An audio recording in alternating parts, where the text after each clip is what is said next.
यदि पॉजिटिव एक सिलेबल का हो, ठीक है। अब इस सिलेबल माने क्या होता है कि कोई ऐसा एडजेक्टिव हो जिसको हम एक बार में पढ़ पा रहे हैं, समझ में आया, एक बार में पढ़ पा रहे हैं। अगर एक बार में पढ़ते हैं तो उसको कहते हैं एक सिलेबल का, समझ में आया। अगर किसी को एक बार में नहीं पढ़ पाते हैं तो उसको कहेंगे दो सिलेबल या दो से ज़्यादा सिलेबल, समझ में आ रहा है कि नहीं। तो यहाँ पर वही चीज़ समझना है कि यदि पॉजिटिव एक सिलेबल का हो, यानी कि जो एडजेक्टिव या एडवर्ब हो सिंगल सिलेबल का हो और अंत में एक कॉन्सोनेंट हो और कॉन्सोनेंट से पहले एक भावेल हो, तो ए आर और ए एस टी लगाने से पहले लास्ट वाले को डबल कर कर तब उसमें ए आर या ई एस टी लगाएंगे। यानी कंपैरेटिव या सुपरलेटिव बनाने से पहले लास्ट वाले अक्षर को डबल कर देंगे, समझ में आया। सिलेबल एक होना चाहिए, सिलेबल का मतलब भी समझा दिए ना कि कोई दिक्कत, जिसको हम एक बार में पढ़ पाए। जैसे बिग, तो बिग पढ़ने के लिए क्या एक बार में पढ़ लेना है बिग। बहुत सारे ऐसे होते हैं कि दो से ज़्यादा सिलेबल का भी होता है, दो का भी होता है। जैसे यूजफुल, समझ में आया। जब यूजफुल पढ़ेगा तो उसमें कितना स्टेप लेना पड़ रहा है, यूज इसके बाद फुल, समझ में आया कि नहीं।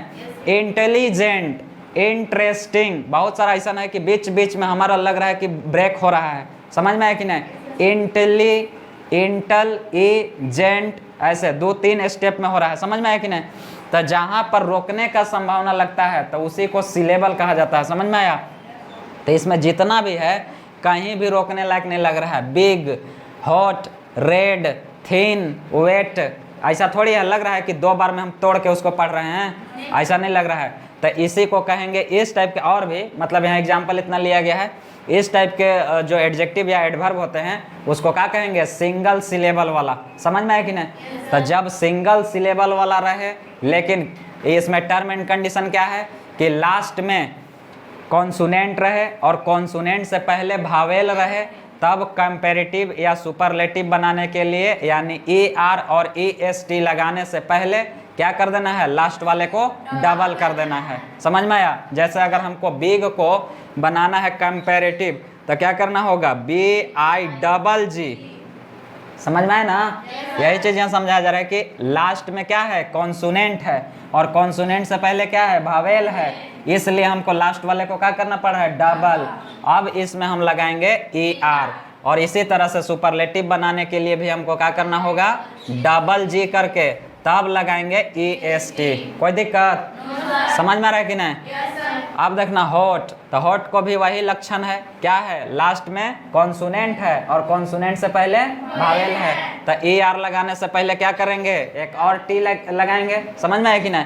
अब इसमें लगा देंगे ई आर, हॉटर। इसी तरह से हॉटेस्ट, समझ में आ रहा है। हाँ, तो जैसे सिंगुलर प्लूरल में थोड़ा सा ध्यान दिया था उसी तरह से यहाँ भी समझना है। ऐसा नहीं है कि बस कैसनो एडजेक्टिव या एडवर्ब आ जाए तो ई आर लगा देना है और कैसनो आ जाए सुपरलेटिव बनाने के लिए ई एस टी लगा देना है, ऐसा नहीं है। उसमें कुछ पहचान याद रखना होगा। जैसे मैं फर्स्ट पहचान अभी याद आ रहा है ना कि लास्ट में क्या है, कॉन्सोनेंट और उससे पहले भावेल।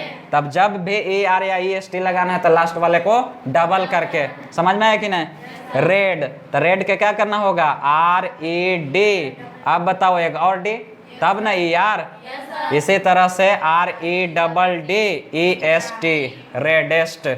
थिन, इसका भी वही हो जाएगा, T H I N, last में कॉन्सोनेंट उससे पहले है भावेल, एक और एन लगाएंगे इसके बाद ई आर लगाएंगे। कोई दिक्कत नहीं ना। हाँ, तो समझना थोड़ा ध्यान से। वेट, वेट का क्या हो जाएगा, wetter, W E double T E R. और wettest, W E double T E S T.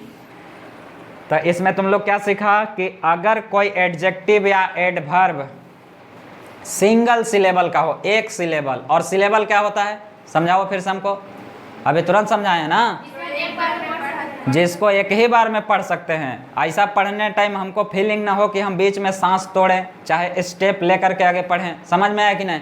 तो उस टाइप के जिसको हम पढ़ पाते हैं एक के बार में उसको कहते हैं सिंगल सिलेबल।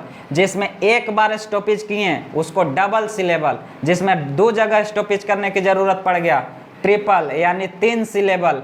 अगर 3 लंग स्टॉपेज कर दिए तो 4 सिलेबल, समझ में आया कि नहीं। तो इस तरह से जो है सिलेबल उसी को कहा जाता है। तो यहाँ जो भी था सिंगल सिलेबल वाला था और साथ में इसका लक्षण क्या था कि लास्ट में था कॉन्सोनेंट और उससे पहले था वावेल।